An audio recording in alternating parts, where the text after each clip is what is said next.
सशङ्खचक्रं सकिरीटकुण्डलं सपीतवस्त्रं सरसीरुहेक्षणं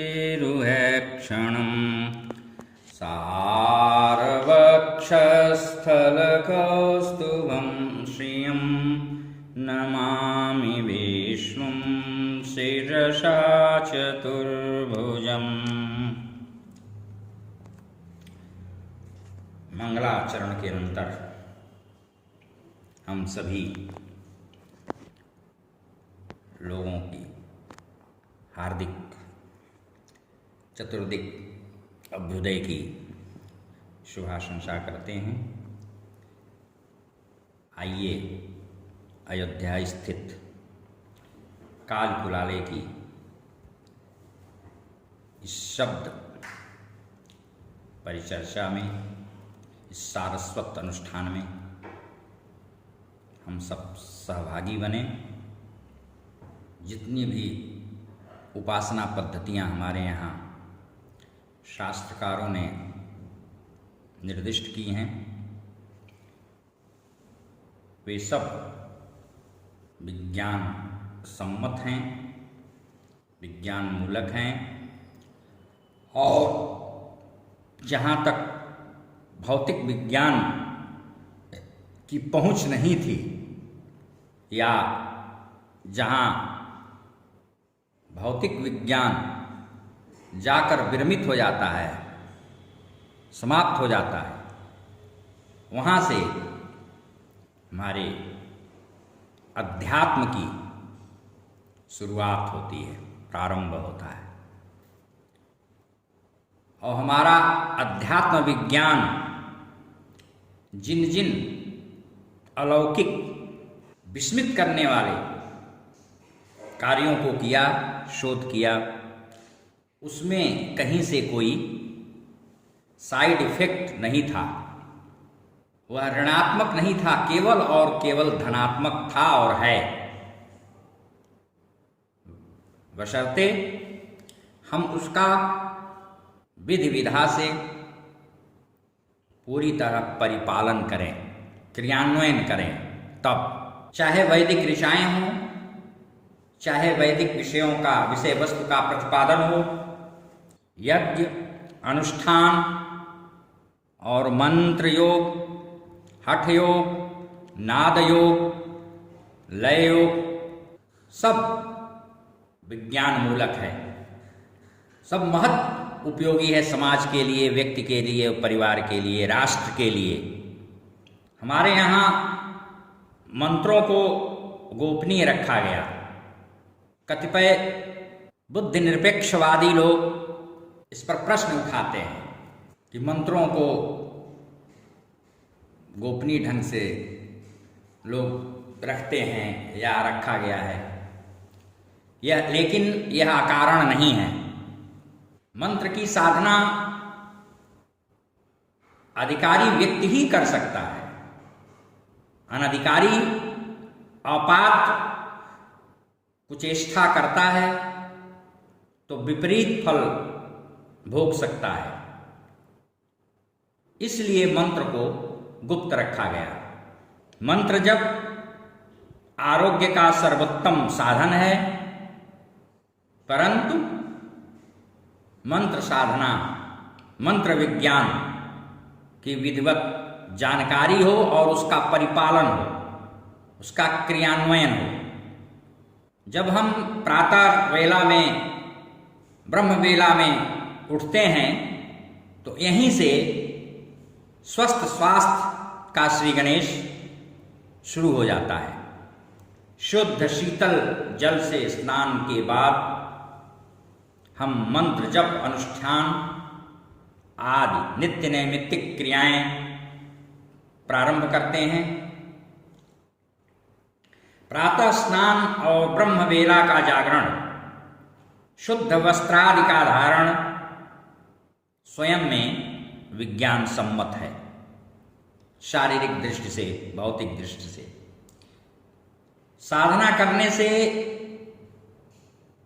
सांसारिक हुई चंचल चित्त वृत्तियां भी नियंत्रित होती हैं, मन भी शांत होता है, क्योंकि कहा गया है मन एव मनुष्याणाम कारण बंधन मोक्षयो। मन जब एकाग्र होता है, चित्तवृत्तियां बहिर्मुखी, चित्तवृत्तियां अंतर्मुखी जब होती हैं, तो साधना चमत्कृत होती है, फलवती होती है। साधक अल्पांश ही सही विश्राम की सहजावस्था को प्राप्त होता है, जिससे चित्त भ्रामक, विपर्य मूलक विभ्रम या किसी भी प्रकार का कोई मनोरोग नहीं उत्पन्न होता, भय निर्मूल होता है। सतत अभ्यास करने से एकाग्र चित्त जब व्यक्ति होता है तो उसका मन, मस्तिष्क निष्कलुष निर्विकार होता है और पागलपन जैसी स्थिति का सामना नहीं करना पड़ता है। मंत्र जाप आह्लादक होता है, चेतना प्रदायक होता है, प्रज्ञावर्धक होता है, शांतिप्रद होता है और शोक हारक होता है। मंत्र का प्रेमी मनस्वी होता है, अनुदिन मंत्र का मनन पूर्वक जप पापों को प्रक्षालित करता है, पापों से रोकता है, साधक को धर्मभीर बनाता है। यहाँ हमारा आशय है कि साधक धर्म अधर्म को जानकर जो अधर्म हैं उनसे डरता है और धर्म में तत्पर होता है, प्रेरित होता है। अनुदिन वह जो साधक है उसकी मानसिक स्थिति, उसके मनोभाव मानवता से परिपूर्ण होने लगते हैं। मलिन वृत्ति वाले जो मनुष्य हैं, साधना में उन्मुख हुए हैं, उदग्र हुए हैं, उन पर मंत्र का शीघ्र प्रत्यक्ष प्रभाव शनैः शनैः होता है। यदि वो लगे रहे हैं तो बहुत धीमी गति से उनकी आत्मशुद्धि के संस्कार कालांतर में प्रभाव कर परिलक्षित होने लगते हैं। मंत्रों के जप से मानसिक बीमारियों का समूल शमन होता है। यह पूरी तरह वैज्ञानिक है। विभिन्न वर्णों के नियमित और क्रमबद्ध उच्चारण से शरीर के विभिन्न अवयवों पर सूक्ष्म प्रभाव पड़ता है। विभिन्न अवयवों में विशेष गति और कंपन होने लगती है, ध्वनियों की अनुभूति होने लगती है। इससे रुधिराभिसरण की प्रक्रिया ठीक होती है, सुचारू होती है। इसलिए गायकों के स्वरोच्चारण और मंत्रों के जाप, ये दोनों प्रयोक्ता के पांच भौतिक शरीर पर बाह्याभ्यंतर पूरी तरह से प्रभाव डालते हैं, उसको प्रभावित करते हैं। इसकी कुछ दिनों के बाद यदि बहुत शुद्ध सात्विक ढंग से हम इस कार्य में सतत संलग्न हैं तो उसका प्रत्यक्ष प्रभाव, उसके प्रत्यक्ष प्रभावों की, उसकी सकारात्मक परिणामों की अनुभूत, स्वस्थ अनुभूत हमारे मन मस्तिष्क को होने लगती है। मंत्रोच्चारण से शारीरिक और मानसिक दोनों आरोग्यता की प्राप्ति संभाव्य है। इसलिए मंत्र शास्त्रज्ञों ने प्रत्येक रोगों के निवारण और कार्य सिद्धि हेतु पृथक पृथक देवता के पृथक पृथक मंत्रों का विधान किया है। आप राम शब्द को ही लें, जो स्वयं में पूर्ण मंत्र है, बहुत प्रभावशाली, और किसी भी जाति वर्ग वर्ण लिंग का कोई भी व्यक्ति कभी भी इसको उच्चरित कर सकता है, जप कर सकता है, इसका कीर्तन कर सकता है, संकीर्तन कर सकता है। हमने लोक में करते देखा है, सुना है। शव यात्रा में भी लोग राम नाम सत्य है बोलते हैं। राम नाम की इतनी महिमा है। शौच किसी भी अवस्था में इसका आप जप कर सकते हैं। इस शब्द में र आ म 3 वर्ण सम्मिलित हैं। र अग्निबीज है, दाहक है, पाप को भस्मीभूत करता है, उसको दग्ध करता है। और जब हम इस वर्ण का उच्चारण करते हैं तो ताल पर आघात होकर के मस्तिष्क शक्ति उत्तेजित होती है। ऋतु रसाणाम ताल व्याकरण में कहा गया है। तदनंतर उदर के अवयवों को भी गति द्वारा बल की प्राप्ति होती है। और इतना ही नहीं, हृदय की नाड़ियों पर इसके उच्चारण से इसकी ध्वनियों का वेग वायु उत्पन्न करके धक्का देता है। इससे हृदय की गति तीव्र होकर रक्त शोधन का कार्य करती है। आ को अकारः वासुदेव से आप कहा गया है। यह आ उच्चरित होने पर अन्न नलिका को निर्दोष करता है और ऊर्ध्व स्थित यानी ऊपर की ही 3 पार्श्व नलिकाओं पर भी आघात करता है, जोर बल देता है। अस्तु फलस्वरूप फेफड़े का जो ऊपरी भाग है उसको गति मिलती है। फलतः श्वास रोग, खांसी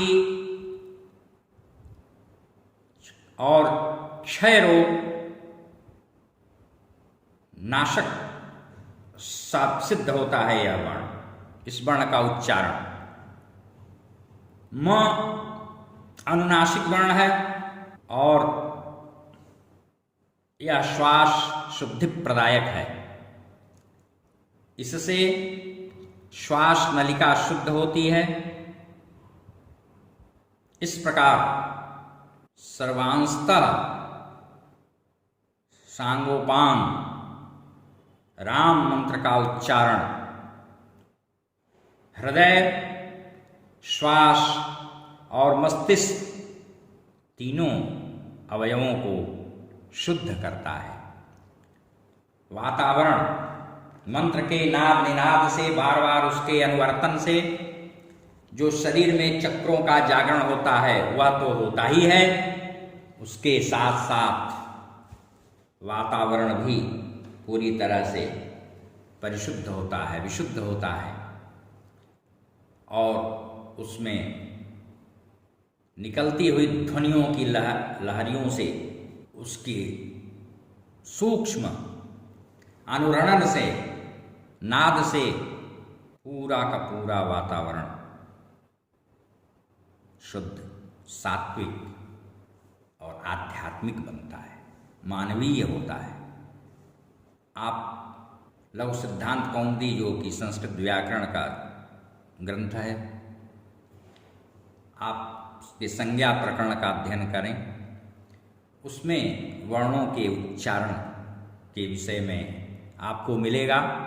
अकुह विसर्जनीयानां कंठः, इच्वेशानां तार, ऋटुरसाणां मूर्धा, ऋतुलसानां दंता, उपपद्मानीयानां मुष्ठौ, इयं म ङ न नानां नासिका च इत्यादि। इस तरह से आपको सारे वर्णों के बारे में, विसर्ग के बारे में, अर्ध विसर्ग के बारे में सम्यक जानकारी मिलेगी।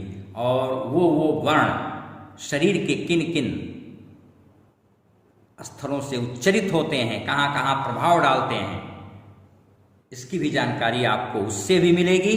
और भाषा विज्ञान के ग्रंथों का आलोडन विलोडन करें तो आपको वहाँ पर भी बहुत सारी चीज़ें वैज्ञानिक ढंग से विवेचित मिलेंगी, जिससे आप पूर्ण संतुष्ट होंगे कि मंत्रों की जो वाक्य विधा है, मंत्रों का जो उसमें अक्षरों का, बीजाक्षरों का जो क्रमबद्ध संयोजन है, वह ऐसे मनमानी नहीं है और केवल वह आध्यात्मिक ही नहीं है, अपितु पूरी तरह से वैज्ञानिक है और सामाजिक, मनोवैज्ञानिक एवं भौतिक रूप से प्रचुर प्रभावकर है। आज इतना ही। शेष पुनः इसी विषय पर अगले दिन हम लोग बातचीत करेंगे। हरि ओम। शांति शांति शांति।